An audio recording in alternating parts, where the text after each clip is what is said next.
In the endless desert of a dying world, one man fed a starving alien cub. He thought it was mercy, but that single act would bind him to a seductive tigress mother and to a destiny far greater than solitude. The merciless twin suns of Helios Prime scorched the crimson waste like the eyes of angry gods. Heat shimmered off the endless dunes, transforming the horizon into a mirage of quivering shapes. To most, this world was a death sentence, a barren wasteland where only the desperate or the exiled dared to linger. But to Ryan Thorne, it was home, or at least it was the closest thing to home he thought he deserved. 15 years of service in the Terran Defense Force had carved grooves into his soul that no amount of solitude could fully smooth.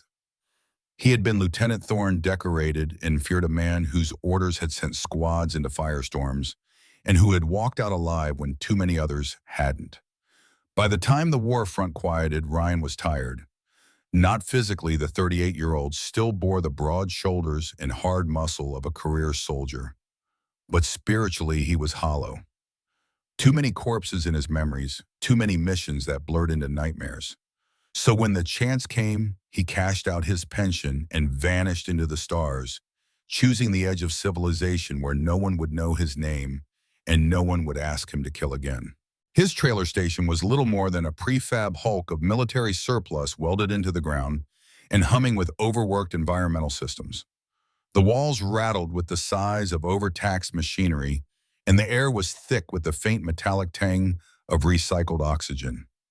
Yet to Ryan it was enough, a place where no one screamed, a place where the silence pressed in like a blanket, and for a time he could almost convince himself he was free. On the evening the story began, Ryan was finishing his maintenance rounds. He crouched by the water recycler, sweat dripping from his brow, the rag in his hand, already dark with grime. Each bolt he tightened, each system he recalibrated was a small ritual of survival. Wake, repair, check, perimeter, repeat. It wasn't exciting, but excitement was what had broken him in the first place. Out here, boredom was a gift. He stood stretched and walked into the shadow of his outpost. His canteen sloshed with lukewarm water, precious as blood in the desert. He lifted it to his lips, savoring each sip like a luxury. This was the rhythm he had chosen: no wars, no comrades, no attachments. Then came the sound that shattered everything. At first it was faint, like sand scratching against steel. Ryan's instincts, snapped awake, immediately honed razor sharp by years on the battlefield. His hand flew to the pulse pistol at his hip as he moved toward the door. 15 months in the crimson waste, and not once had anything alive wandered this close. The desert was merciless predators, and prey both avoided its heart, which meant that whatever was scratching at his door was either incredibly desperate or incredibly dangerous. He activated the security panel, and the grainy external camera flickered to life. What appeared on the screen nearly made him doubt his senses. A child, or something very much like one. The creature stood barely to his waist, covered in short blue-tinged fur marked with dark stripes like ink strokes across its small frame. Its ears were pointed and tufted like a lynx, but its eyes, large, luminous with vertical slits, were unmistakably feline. And they stared at the camera with a look Ryan had seen 1,000 times across battlefields' hunger. Not cunning, not ambush, just raw, desperate hunger. His mind flashed warnings. He had heard of species that used their young as bait, luring fools into traps. Out here, no mercy was wasted. Everything had a cost. He should ignore it. He should close the feed, finish his dinner, and let the desert take its course. But as the child swayed on its feet, ribs visible through its fur ears, flattened in a gesture of submission, Ryan felt something stir inside him, something he had buried deep beneath layers of discipline and regret. Compassion. "Damn it," he muttered, hand hesitating over the door release. His instincts screamed at him to leave it, but his gut, his stubborn human gut, refused. With a hiss, the door slid open. The alien cub blinked up at him, wide eyes glimmering with both fear and hope. Ryan tightened his grip on the pistol. "You lost, kid?" he asked, knowing full well there would be no answer. The child chirped softly, gaze darting past him to the table where his half-prepared rations lay. "Hungry." "All right," Ryan sighed. "Come in, but no tricks." The cub hesitated only a moment before scampering inside, moving with a feline grace even in its weakness. It stopped in the center of the room, wary, every muscle tense. Ryan moved slowly, deliberately, pulling a protein pack and some vegetables from his morning harvest. He arranged them on a plate, then crouched to place it on the floor. The cub sniffed cautiously, then began to eat with surprising delicacy. Each morsel was picked up with careful claws, as if the child had been taught manners, even through starvation. Ryan watched, leaning against the wall, something in his chest tightening with every bite the cub took. It finished, looked up at him, and made a sound that needed no translation. Gratitude. Ryan's throat felt dry. He opened his mouth to speak, but before he could, the cub darted toward the door, scratching insistently. "Wait," Ryan protested, but sighed as the child looked back at him with those impossibly expressive eyes. With a reluctant shake of his head, he keyed the door open. The cub trilled once more and vanished into the dusk. Ryan stood staring after it, the silence of the desert pressing in again. His heart beat faster than it should have. Foolish, he told himself. Compassion got men killed. "You're getting soft in your old age, Thorne," he muttered. Yet when he sat back at the table, the food tasted like ash. He thought it was over, a single strange encounter, an echo of a humanity he thought he had discarded. But when the scratching returned minutes later and Ryan opened the door again, his entire world shifted. The cub was back, and behind it stood a figure that stole the very breath from his lungs. Tall, graceful, powerful, yet undeniably feminine. Her fur was a deeper, richer blue, her stripes bold and vivid. A body lean and athletic, wrapped in a suit of alien fabric that clung to her curves like a second skin. And her eyes, those luminous, slit pupil eyes, locked on him with an intensity that made his pulse quicken. The cub chirped, stepping aside to reveal her fully. And that was how Ryan Thorne, war-scarred veteran and self-exiled hermit, came face to face with Kira, the tigress mother, who would unravel the solitude he thought he wanted and lead him into a destiny he never imagined. Ryan had thought he'd grown immune to surprise. War had trained him to expect ambushes, disasters, betrayal, and sudden death. He had prepared himself for raiders, for predators, even for alien scavengers, bold enough to test the perimeter of his lonely station. But he had never prepared for her. The cub had returned not with a pack of scavengers, nor with slavering predators waiting to pounce, but with a mother, an adult female of the same species, who made the desert sun seem pale in comparison. She stood nearly eye to eye with Ryan's 6'2" frame, her presence commanding without aggression. Her fur gleamed in the dying light, the rich lapis hue of a midnight sky streaked with darker stripes that accentuated the fluid strength of her body. Each motion was precise, controlled, reminding him of the great cats that once prowled Earth's reserves. Predator's grace, warrior's balance. And yet her eyes held something more than threat. Luminous vertical pupils fixed on him with intensity, not hunger, not hostility, something closer to curiosity and perhaps a spark of gratitude. Ryan swallowed, suddenly aware of his sweat-slicked chest bare under the desert heat. He managed it. "Hello." The alien woman tilted her head, feline ears twitching slightly. Her voice, when it came, was melodic, low and resonant, the cadence unfamiliar, the words incomprehensible. She gestured first to the cub, then to him, then placed a hand over her chest. "You're welcome," Ryan guessed. The cub chirped affirmatively, and the woman's lips curved in what might have been a smile. Ryan's instincts warred within him. One part urged caution. This was still an unknown species, possibly dangerous, possibly scouting for others. Another part whispered something far more reckless. "She's beautiful." That thought he shoved down with military precision, though it refused to vanish. She stepped closer, closing the distance with unhurried confidence. Up close, Ryan could see the details, the high cheekbones beneath her fur, the delicate structure of her nose, the subtle play of muscle beneath her form-fitting suit. When she reached out and touched his arm, warm fingers pressing against his skin through a light layer of fur, Ryan nearly flinched from the jolt that raced up his spine. "I don't understand," he muttered, his voice rougher than intended. "Do you speak standard?" Her brow furrowed. Then haltingly she spoke again, this time with effort, little words. "Thank you, feed, son." The cub, her son Ryan realized, stood close to her leg, watching with wide eyes. Ryan pointed to himself. Ryan. The woman's ears flicked. Ryan, she repeated his name, transformed into something exotic in her accent. Then she placed her hand on her chest. Kira, and gestured down. Kit. So, Ryan, Kira, and Kit. Introductions across a gulf of species. Ryan nodded stiffly, forcing composure. All right, Kira, Kit, welcome. Then she surprised him. Her body leaned forward with fluid confidence, and she pressed her face against the side of his neck. A low vibration thrummed from her chest, a purr that resonated against his skin. Ryan froze, every instinct screaming intimate gesture. His hands hovered uncertainly in the air as the alien tigress nuzzled him, the sound intensifying. Her fur was softer than he expected, her warmth undeniable. When she finally pulled back, her luminous eyes glowed with unmistakable expression, gratitude, interest, and something else that made Ryan's pulse quicken. He exhaled slowly. Right. Translator. We need a translator. In his storage locker lay an old universal translator, battered but functional. He dug it out, keyed it on, and let the device hum to life. When Kira spoke again in her native tongue, the machine rendered her words in flat mechanical tones. You saved my son when others would turn him away. Among my people, this creates a debt that binds me. A life debt. Ryan grimaced. That's not necessary. Anyone would have done the same.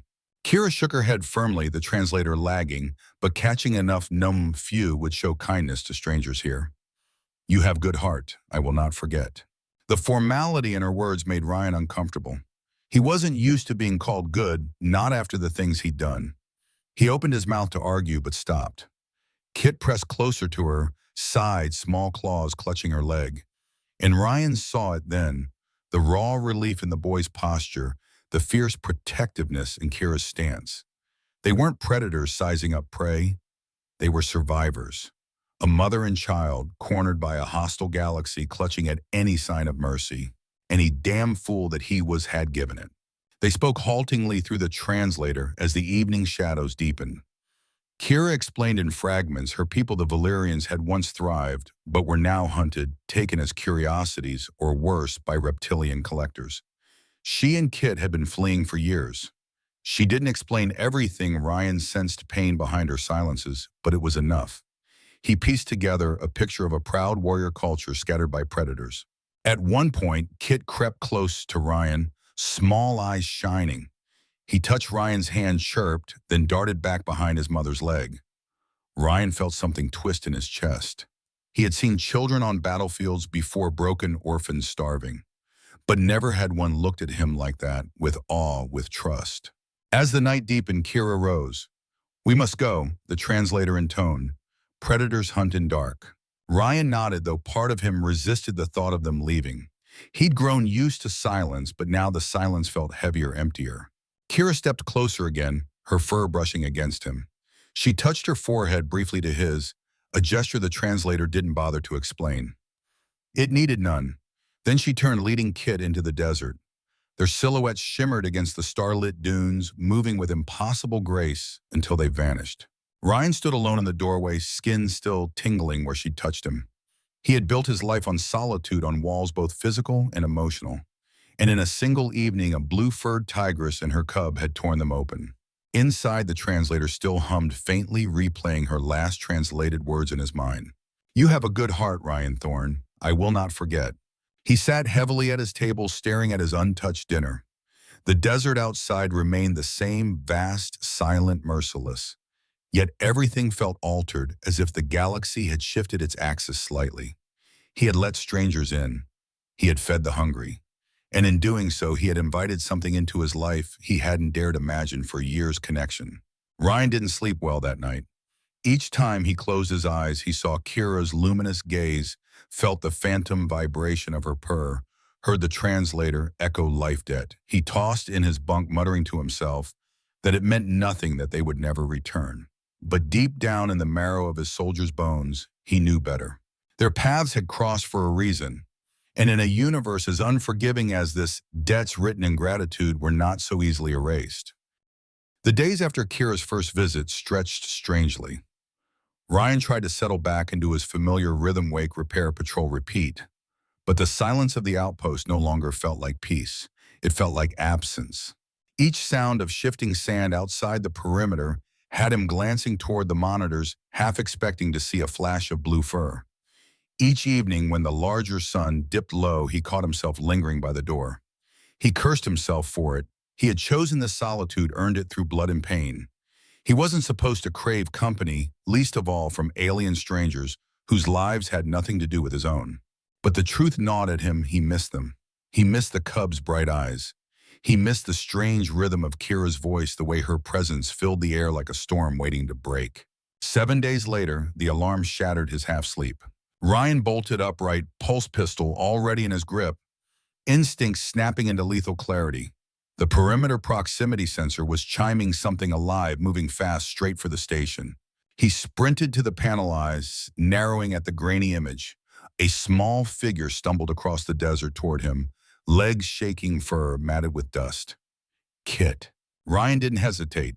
He tore the door open and the cub burst inside, chittering frantically. Small claws grabbed at Ryan's pant leg, tugging with desperate urgency. His wide eyes glimmered with fear. "Whoa, easy there," Ryan said, kneeling, though his gut already twisted with dread. "Where's your mother?" Kit's ears flattened, his body trembling. He gestured wildly, crossing his wrists in front of him, miming a grabbing motion, then pointing back toward the desert. Ryan frowned. "I don't—" Then he remembered. He yanked the old translator from its pouch, flicking it on. The machine words struggling to parse the cub's distressed vocalizations. Finally, it spat out broken, halting words. Mother, taken, bad hunters, cages, help. The chill that rolled through Ryan's chest was like a knife. "Your mother's been captured," he whispered. Kit nodded frantically, relief flickering in his posture now that Ryan understood. "How long ago? Where?" "2 sons. Cycles. Far Ridge. Big ship." Ryan's mind immediately mapped the terrain. The Far Ridge, 15 miles east, a rocky outcropping that broke the monotony of the dunes. If Kira had been taken there 2 days ago, she was either already off-world or waiting for transport. Either way, time was running out. Ryan's jaw tightened. He had heard rumors of such hunters during his military years, the Sorens, cold-blooded reptilian slavers who prowled the fringes of lawless space, capturing the exotic, the rare, and the vulnerable to sell into bondage. To collectors, to pleasure houses, to death. He looked down at Kit, trembling and terrified, yet staring up at him with unshakable trust. And he knew in that instant there was no choice. The smart move would be to report it to the nearest Terran outpost if they even cared enough to act this far from their borders. The safe move would be to do nothing at all, close the door, and forget he had ever seen them. That was what the old Ryan Thorne might have done back when survival meant detachment. But the soldier who had heard Kira's purr against his neck, who had seen gratitude blazing in her eyes, was not that man. "Damn it," Ryan muttered, standing abruptly. "All right, kid, show me." The cub's ears lifted in sudden hope. Ryan strode to the equipment locker and yanked it open. Inside lay relics of a life he had sworn off: combat armor, desert fatigues, the sleek lines of a pulse rifle. For 15 months they had gathered dust. Now his hands moved with practiced familiarity, strapping on armor plates, checking power cells, sliding extra ammunition into place. Each piece of gear was like a layer of old skin returning. The hermit dissolved. The soldier re-emerged. Kit watched in silence, eyes wide, as Ryan transformed before him. When Ryan snapped the rifle into its holster and pulled a tactical vest tight across his chest, he caught the boy's stare. "We'll find her," he promised. The cub chirped softly, as if clinging to those words. Minutes later, Ryan guided Kit into the passenger seat of his solar-powered speeder. The machine rumbled to life, its engines purring beneath them. As the desert wind whipped against his face, Ryan gripped the controls tighter, his mind racing. He had thought he wanted peace, thought he could bury the soldier within. But adrenaline coursed through his veins, again sharp and electric. For the first time in years, he felt alive. They traveled fast, Kit directing him with urgent gestures. The cub's fear gradually hardened into determination, reminding Ryan achingly of Kira's pride. By the time they neared the ridge, the suns were sinking, shadows stretching long across the dunes. Ryan parked the speeder behind a jagged outcrop, killing the engine. The air shimmered with heat as they crept forward on foot. And then Ryan saw it. A sleek saurian ship rested in a natural bowl of rock, its metallic surface glinting cruelly in the fading light.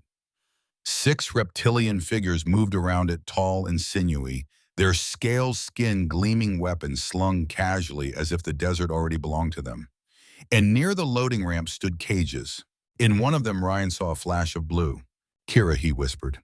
Even at a distance, he could see her proud posture diminished, her movements sluggish, sedated. Yet still she snarled at one of her captors, defiance burning through her haze. Kit made a distressed sound, and Ryan placed a steadying hand on his shoulder. "We'll get her out," he promised quietly. He studied the patrols, the angles, the blind spots. Calm descended over him, the cold clarity of battle focus. This was what he had been trained for. This was the man he had once been. "All right, Kit, here's the plan." At first he meant to leave the child behind, hidden safely among the rocks. But Kit shook his head fiercely. Through the translator came halting words. "No ship, father, engineer, can break engines. No comms. Help." Ryan stared at him, taken aback. The cub's determination was etched in every line of his small frame. The risk gnawed at him. Taking a child into danger went against every instinct. But he also knew the truth: Kit's skills might tip the scales. "All right," Ryan said at last, voice grim. "But you listen to me. Disable comms, then engines, nothing else. And if it gets too dangerous, you hide. Understand?" Kit's ears flicked in affirmation. Night fell. The Saurians grew lax, retreating into the ship's cool interior. Only one guard remained outside his patrol, sloppy. Perfect. Ryan timed their movements, slipping through the shadows until they reached the underside of the ship. A maintenance hatch yawned before them. Ryan's military-grade bypass tool hissed, and the hatch opened with a click. He helped Kit inside. 20 minutes, Ryan whispered. "Then I'm coming in whether you're ready or not." Kit nodded and vanished into the ship's guts. Ryan circled the vessel, approaching the cargo hold. Another bypass, another hiss. He slipped inside the dim red glow of emergency lights, casting eerie shadows. The stench of captivity filled his nose. And there she was. Kira slumped against the bars of her cage, her dulled eyes half-lidded. But she was alive. Ryan rushed to the lock, whispering, "It's me, Ryan." Her eyes fluttered open, dilated, unfocused, but recognition flared. "Ryan," she slurred the translator, echoing her weak voice. The lock clicked. Ryan gathered her into his arms, surprised by how light she felt, how soft even in her weakened state. She fit against him perfectly, her fur brushing his bare skin through gaps in his armor. "Hold on," he murmured, hoisting her into a rescue carry. "We're leaving." The ship's lights flickered suddenly. Systems went haywire, doors slamming, alarms, wailing, temperature controls spiking. Kit had done his part, but the distraction also brought the Saurians. Hissing echoed down the corridor as 2 reptilian figures stormed in tongues, flickering in the red light. Ryan laid Kira gently behind cover, then rose, pulse rifle steady. Looking for something, he said coldly. The Saurians lunged. Ryan's shots were precise, ruthless. 2 scaled bodies hit the floor before they could fire. Humans, one gurgled in contempt, always interfering.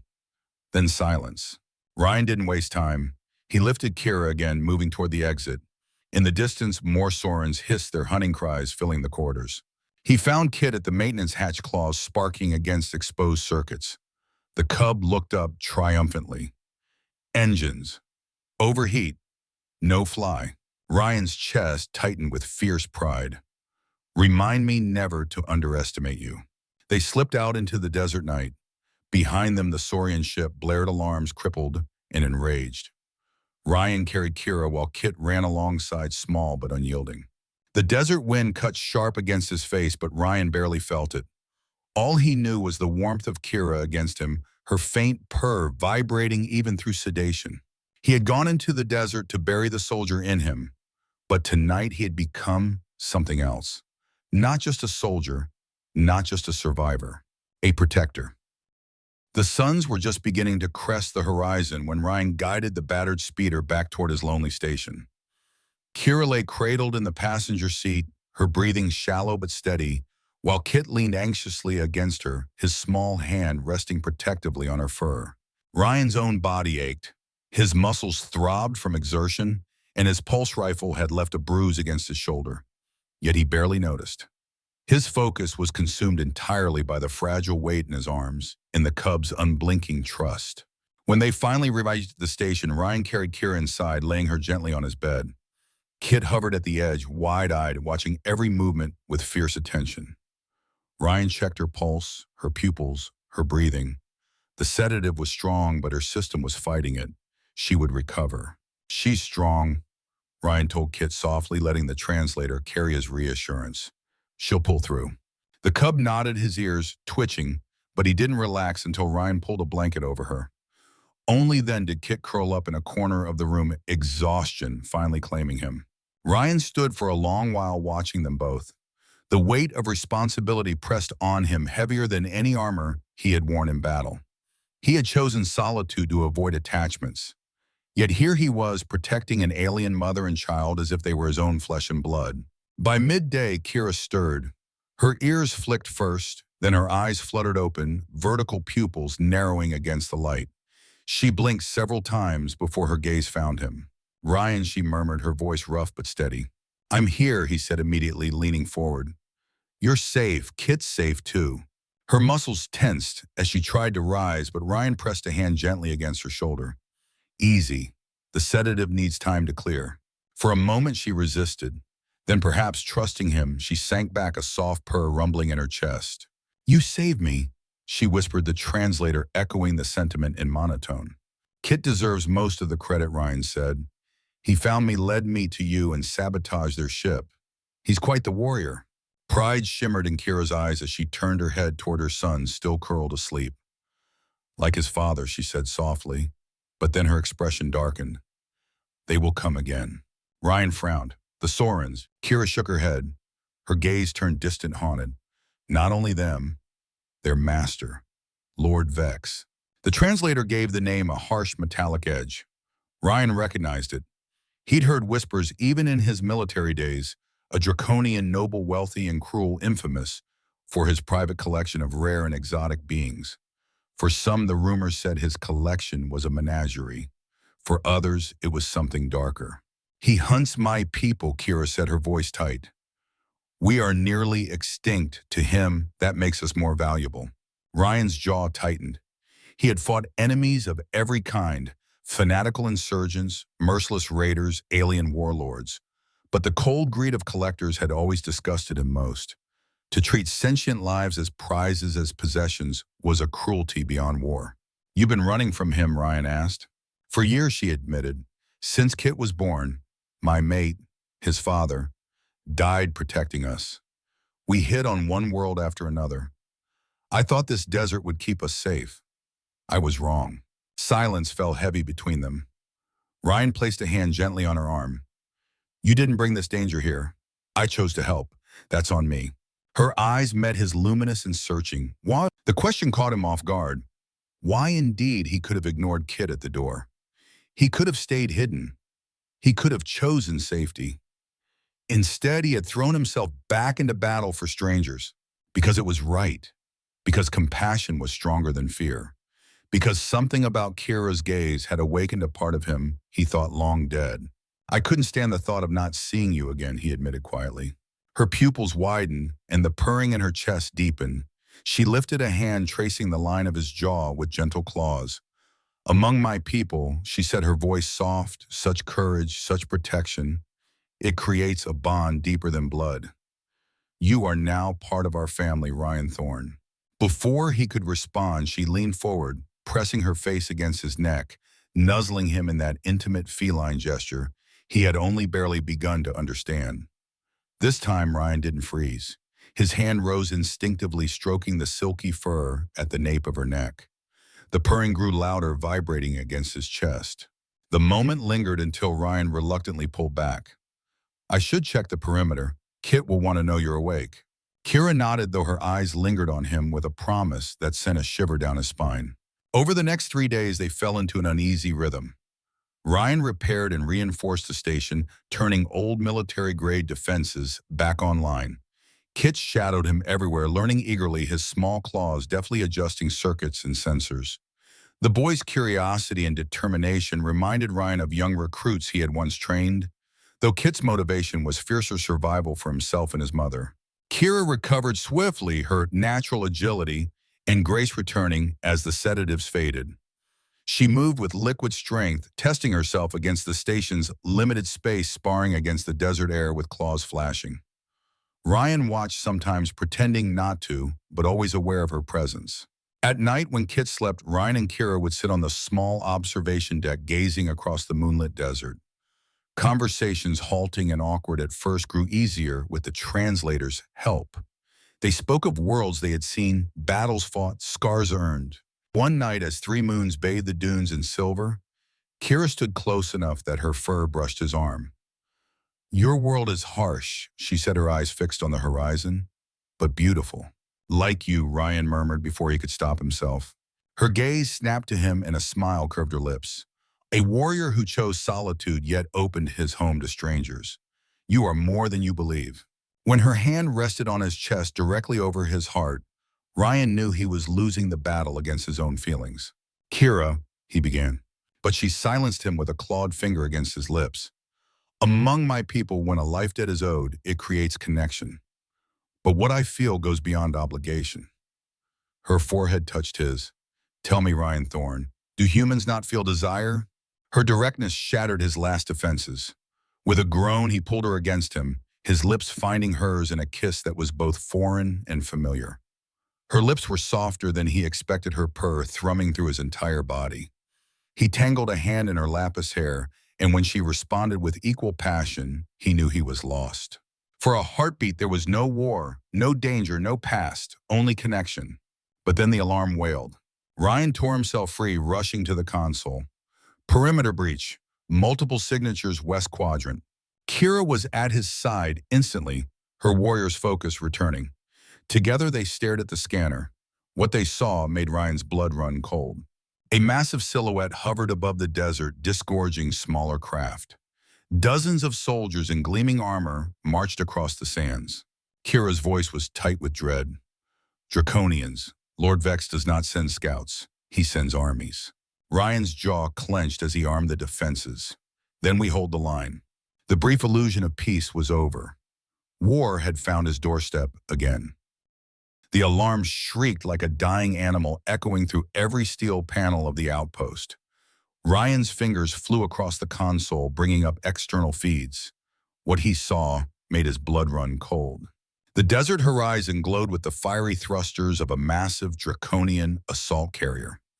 Its shadow fell across the dunes as smaller skiffs detached from its belly, streaking downward like predatory birds. Already armored figures were disembarking, their reptilian silhouettes marching in disciplined formations toward the station. "At least 24, Ryan muttered grimly. "Full battle team." Kira stood beside him, her blue fur bristling, every muscle coiled like a spring. "Lord Vex does not send scouts," she said tightly. "He sends armies." Ryan nodded once, decisive. "Then we fight." He turned toward Kit, who had rushed into the command room, eyes wide but jaws set with determination. The boy's small claws clenched, trembling, but his gaze never wavered. "I can help," Kit insisted, the translator, struggling to keep pace with his urgent words. Ryan dropped to one knee, gripping the boy's shoulders. "Listen, you have helped, but this is going to be ugly. Your mother and I can't fight if we're worried about you. Remember the compartment we built, the reinforced one beneath the supply racks? I need you there. That's how you help us win." Kit's eyes shimmered with conflict, but then he nodded, ears flattening in reluctant acceptance. He darted to Kira, wrapping his small arms around her waist. She bent swiftly, whispering something in her native tongue that the translator didn't catch. A mother's promise, a warrior's vow. When Kit disappeared into the hidden compartment, Ryan exhaled. "He has your courage," he said quietly. Kira's lips curved in a faint, sad smile, and his father's stubbornness. She checked the energy pistol Ryan had given her, its weight unfamiliar in her clawed grip. "What's our strategy?" Ryan's mind was already moving, combat instincts roaring awake. "We hold as long as we can, make them pay for every inch, force them into choke points, bleed them until they wonder if we're worth the price." He strode to the defense console, activating systems long dormant. Hidden turrets rose from the sand. Mines armed with lethal precision blinked to life. The reinforced plating of the outpost walls thrummed as power surged into them. The first wave hit within minutes. Draconian troops advanced with disciplined precision, their gleaming battle armor reflecting the twin suns' harsh light. Their scaled faces were hidden behind visors, but Ryan knew the type: former soldiers, mercenaries, killers, stripped of honor, but not skill. The moment they entered the minefield, the desert erupted. Buried charges sent reptilian bodies flying, black smoke curling against the pale sky. But the rest pressed forward without hesitation. Turrets now, Ryan barked. Automated weapons whirred to life, spitting streams of plasma into the advancing ranks. 3 more fell, armor sizzling, but disciplined return fire cut 2 turrets down in seconds. They adapt quickly, Kira observed, firing a clean shot that dropped a soldier trying to flank. They always do, Ryan replied grimly. Fall back to interior defenses. The Draconians reached the outpost walls, slamming heavy charges against the reinforced doors. The structure shook, dust raining from the ceiling. Ryan keyed the electrified panels, and arcs of blinding energy danced across the steel. 2 attackers convulsed violently before collapsing. Impressive, Kira admitted between shots. Just getting started, Ryan said through clenched teeth. The first breach came at the east door. Metal screamed as it tore inward, and reptilian warriors poured through. Ryan and Kira were waiting in the utility corridor, a narrow bottleneck he had chosen for precisely this moment. Their fire converged in a deadly cross, dropping 4 before the rest stumbled back in disarray. They weren't expecting resistance like this, Kira said, panting slightly. Humans have a reputation for being stubborn, Ryan replied quickly, reloading. His shoulder burned where a glancing shot had scorched flesh, but he ignored it. Pain was a luxury. The Draconians regrouped. This time they came from multiple angles, blasting through secondary doors and forcing Ryan and Kira to retreat deeper into the station. Ryan triggered the gas release in 2 corridors, incapacitating clouds designed for frontier raiders, but the enemy adapted, instantly switching to filtration masks. Fall back to position 3.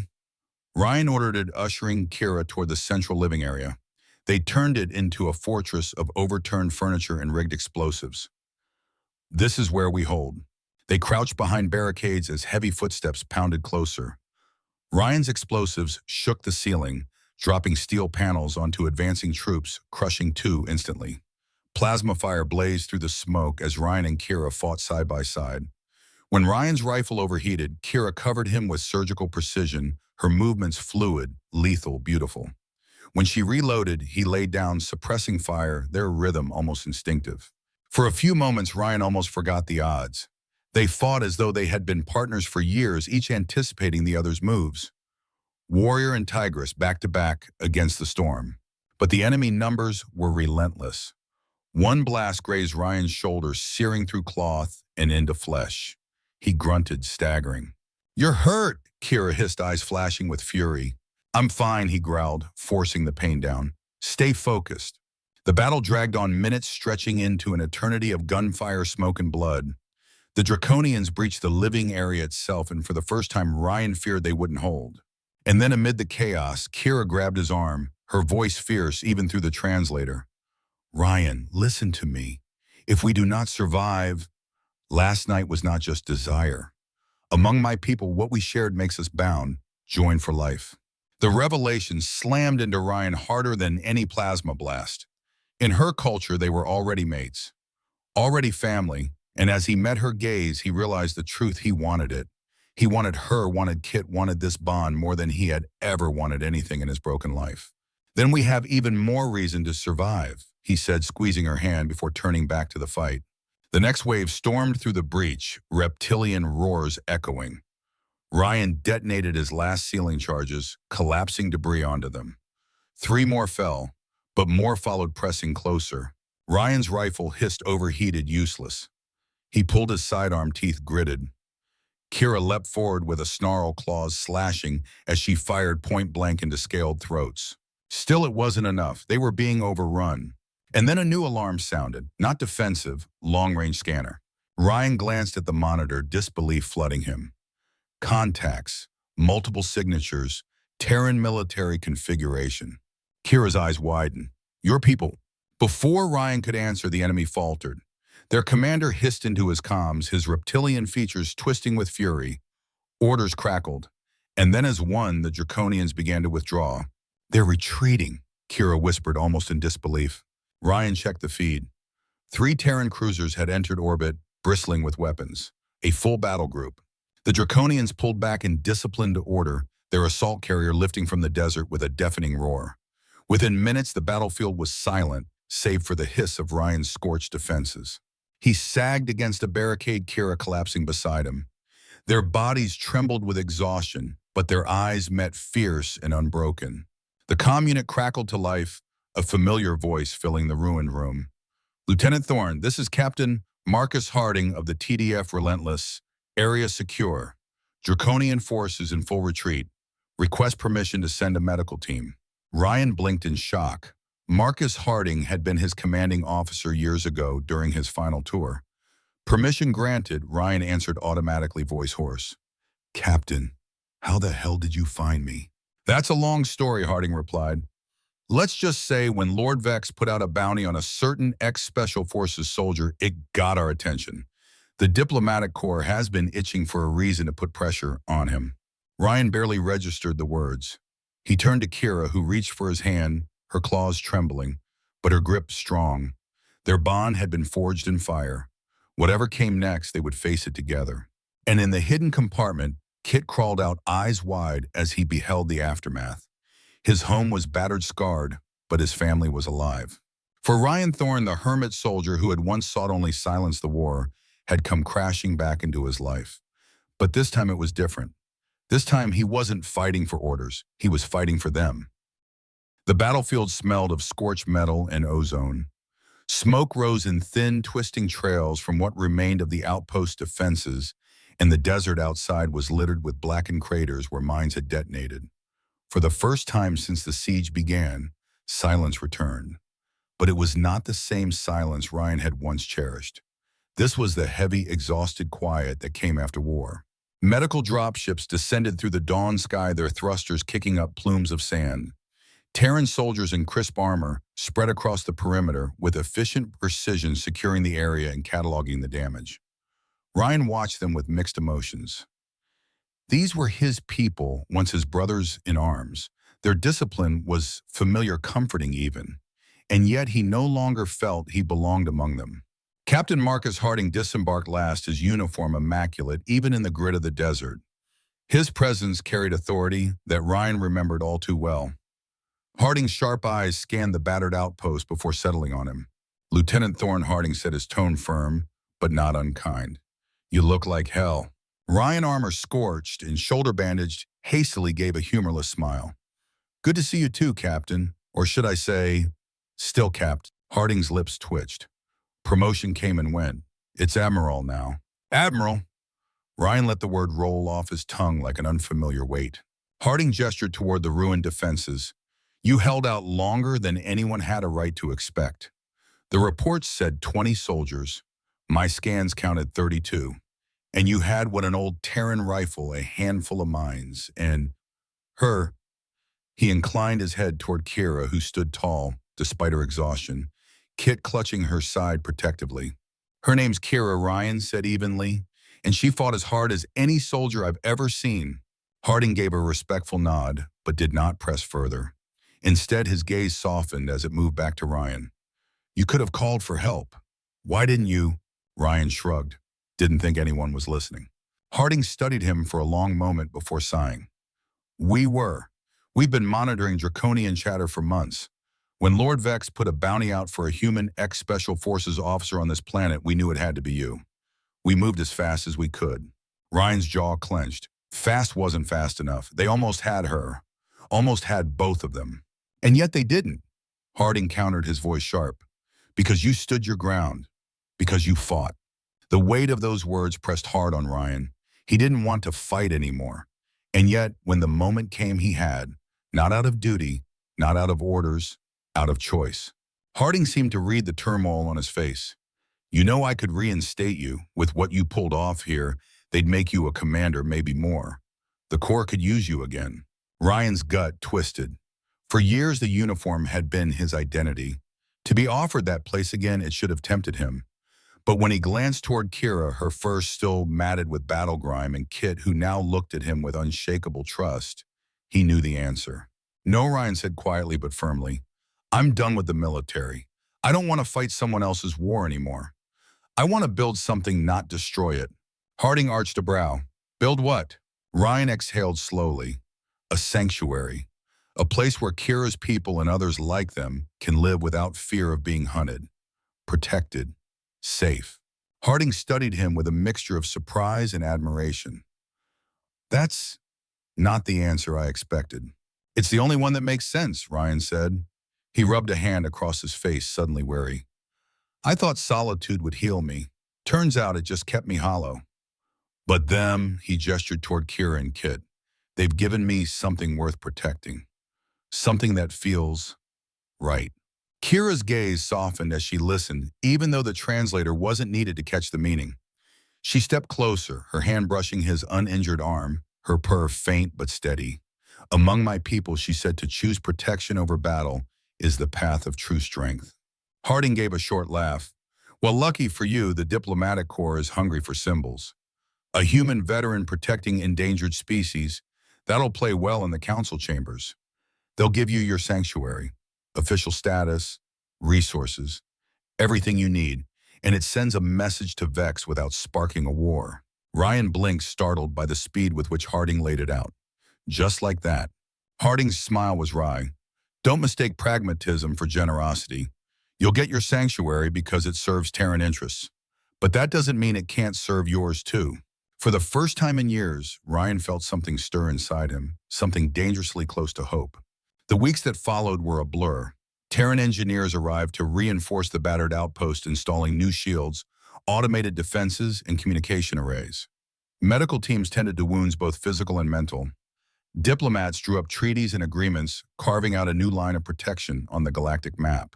But beneath all the bureaucracy and construction, something quieter and more important was happening. Ryan, Kira, and Kit began to live as a family. Kit followed Ryan everywhere, soaking up lessons in engineering and tactics with fierce eagerness. He was no longer just a frightened cub. He was a student, an apprentice, perhaps even a son. Ryan caught himself teaching him not just how to handle tools, but how to think like a soldier, discipline, awareness, instinct. And yet, for the first time, Ryan taught with the intent to preserve life, not take it. Kira recovered quickly, her warrior's body regaining strength. She sparred with Ryan often, claws flashing in controlled arcs, teaching him the unique combat style of her people. Sometimes they ended laughing, tangled together in mock combat that blurred into something more intimate. Other times the sparring was serious, reminding them both that the threat of Lord Vex had not vanished. At night, when Kit slept, Ryan and Kira would walk the perimeter together beneath the twin moons. Their bond deepened with every word, every touch, every quiet silence shared. For Ryan, who had spent years convinced he was broken, the connection felt miraculous. For Kira, who had been hunted for so long, it felt like safety. One evening, as they stood on the observation deck, Kira leaned against him, her purr thrumming softly. My people believe, she said, that fate ties us with threads unseen. You fed my son, that was the thread. Now we are bound. Ryan looked out across the desert where engineers' lights glowed faintly in the distance. Bound, he echoed softly. And for once, the word didn't feel like a chain. It felt like freedom. But threats lingered. Lord Vex was furious. Though the council forced him to renounce his claims, Ryan knew predators like him never stopped hunting. The sanctuary would be a beacon drawing allies, yes, but also enemies. And yet that thought no longer filled Ryan with dread. He had faced Vex's soldiers once. He would face them again if he had to, because this time he wasn't fighting for orders. He was fighting for family, for Kira, for Kit, and for every soul who would one day call the sanctuary home. 6 months after the battle at the desert station, Ryan Thorne stood on the observation deck of a place that hadn't even existed in his imagination a year earlier. The air here was different, cool, carrying the scent of silver blue grass swaying across rolling hills. Twin suns dipped toward the horizon, painting the world in amber and violet light. Beyond the hills, a crystalline lake shimmered, reflecting the sky as though the heavens themselves had been poured onto the surface. It was not the barren crimson waste anymore. It was Arcadia, the world chosen for the sanctuary, and it was theirs. Ryan's gaze swept over the horizon where small habitation domes dotted the fields, their lights glowing warmly. Smoke curled from communal cookfires. The faint laughter of children drifted on the evening wind. For a moment, he let himself simply feel it. The peace, the belonging. Kira joined him without a sound, her steps as fluid as ever. He felt her presence before her hand slid naturally into his. Her fur gleamed in the twilight, her stripes bold and beautiful. She pressed her shoulder against his, her purr rumbling like the hum of the world itself. "Still can't believe this is ours," Ryan murmured. Kira tilted her head, amused, having second thoughts about refusing Admiral Harding's offer. He chuckled softly, pulling her closer. "Not for a second. I've had enough of the military life. This..." He gestured to the fields, the domes, the distant figures of families settling in. "This is worth more than a dozen medals." Kira's eyes softened, glowing in the fading light. "You have given my people more than safety. You've given us hope." The days following the draconian retreat had been chaos, debriefings, negotiations, political maneuvering. Harding had pushed hard in the Galactic Council, arguing for a sanctuary world under Terran jurisdiction. To Ryan's surprise, the diplomats had agreed quickly, perhaps too quickly. He suspected the real reason was politics. Creating a sanctuary made humanity look noble, while establishing a Terran presence in a strategically valuable system. But Ryan hadn't cared about the politics. What mattered was that Kira and Kit would be safe, and that the sanctuary was real. By the time the settlement was established on Arcadia, others had begun to arrive. Not just Valerians, but families from other endangered species, luminescent Lumarians, crystalline-bodied and soft-spoken, Norellians, territorial and bristling, but desperate for refuge. Even a few reptilian dissidents who had broken away from the draconian regime. Ryan had watched them come with wary eyes. At first there were disputes, cultures clashed, old grudges sparked, but gradually, with patience and persistence, the sanctuary began to knit itself together. Work was shared, traditions were exchanged, songs in half a dozen languages echoed across the fields at night. And always at the center of it was Kira, diplomatic, fierce, protective. She had a way of bridging divides with a gesture, a purr, a single measured glance. More than once, Ryan had marveled at her ability to turn tension into understanding. If he was the fortress wall, she was the bridge that spanned it. Kit blossomed too. The frightened cub who had once scratched at Ryan's door was now a confident youth leading groups of children from multiple species in games that blended Valerian hunting techniques with human games of tag and chase. He absorbed Ryan's lessons in tactics and discipline like a sponge, while also learning engineering from Terran advisors. More than once, Ryan caught the boy standing, tall, shoulders squared, echoing the posture of a soldier. "He admires you," Kira said one evening, watching Kit demonstrate tracking skills to his friends. Her voice carried pride and something deeper. "As do all our people. The human who defied Lord Vex to protect strangers." "Not strangers anymore," Ryan said quietly. Kira's purr deepened, and she leaned closer against him. It wasn't easy. There were raids, 2 attempts by bounty hunters to breach the sanctuary's defenses. Ryan's old instincts had served him well, turning the settlement into a fortress disguised as a haven. Automated turrets concealed in tree lines, shield generators hidden beneath fields, fallback tunnels dug into the hills. When the hunters came, they found not helpless prey, but a community ready to fight. Ryan had stood at the front lines, rifle in hand, with Kira at his side.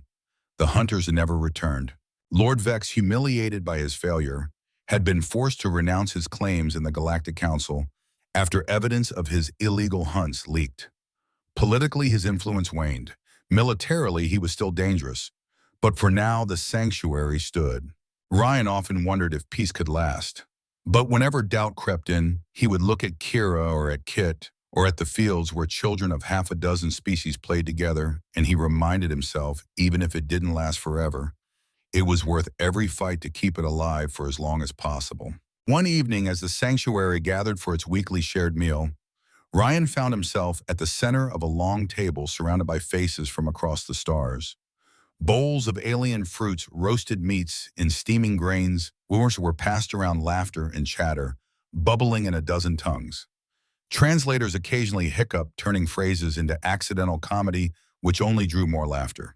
Ryan caught Kira's gaze from across the table. She smiled at him, eyes filled with warmth. Kit, seated nearby, was animatedly telling a story to a group of children, his hands waving dramatically. Ryan raised his glass quietly, a silent toast to the strange twist of fate that had brought them all together. Later, under the stars, Kira slipped her hand into his as they walked back toward their quarters. "You are thinking again," she teased gently. "Always," Ryan admitted. "I can't help it. I keep looking back, trying to find the moment everything changed." Kira's purr was low, steady. It was simple. You fed a starving cub. That was the thread of fate. Ryan stopped walking, turning to face her fully. And look where it led. Her hand slid up his chest, her claws grazing his jaw with tender precision. "Among my people, there is a saying, the greatest journeys begin with the smallest steps." Ryan bent, pressing his forehead to hers. "Then feeding Kit was the best step I ever took." Their lips met, and the world melted away. In the months that followed, the sanctuary gained official recognition as an autonomous protectorate under Terran jurisdiction. Admiral Harding himself returned, a rare smile breaking his stern features as he walked the fields with Ryan. "What you've built here has become a symbol," Harding said as they watched Valerian and Lumarian children playing side by side. "Humanity standing up for more than itself. The Council loves symbols." Ryan snorted. "Symbols don't stop armies." No, Harding agreed, but they inspire people, and sometimes that's stronger. Ryan didn't argue. For the first time, he didn't need to. That night, lying with Kira beneath the wide Arcadian sky, Ryan traced the scar on his shoulder, the wound from the battle that had nearly cost them everything. "I never properly thanked you," Kira murmured. "For what?" "For feeding my son. For opening your door when you could have turned him away.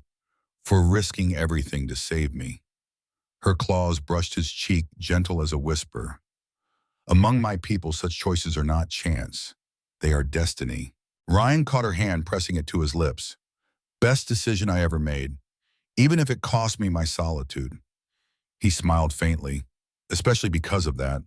I thought I wanted to be alone, but what I really needed was something worth fighting for again." Kira's eyes shimmered and her purr vibrated through both of them. "Then you have found it. A family, a people, a home." Ryan closed his eyes, savoring the sound of her heartbeat against his chest. Months later, as a Terran diplomatic shuttle landed unexpectedly, Ryan greeted Admiral Harding at the docks. The Admiral looked different in formal robes, uncomfortable but resolute. "The Galactic Council has officially recognized your sanctuary as an autonomous protectorate," Harding announced. "You'll have full diplomatic status. Resources. The works." Ryan nodded slowly. "That's surprising. I didn't think the Council moved fast on anything." "They didn't," Harding said dryly. "But you've become a symbol they can't ignore. Humanity's compassion writ large. And they'll use it." Ryan didn't care if it was politics. If it meant protection for Kira, Kit, and the rest, it was enough. As Harding departed, Ryan turned back to watch Kit leading a group of children in another improvised game. Kira stood nearby, her luminous eyes catching his. He didn't need words to know what she was thinking. Later, in the quiet of their quarters, she pressed against him, her voice a low murmur. "Do you regret it, opening that door?" Ryan smiled, pulling her close. "Not for a second."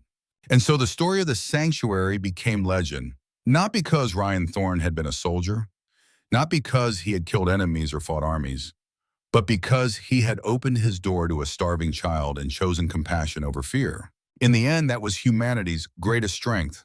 Not its weapons, not its fleets, but its stubborn refusal to turn away from the vulnerable, its relentless instinct to protect. And as Ryan stood one last time on the observation deck, Kira at his side and Kit running free below, he knew the truth. Sometimes the greatest adventures began with the simplest acts of kindness.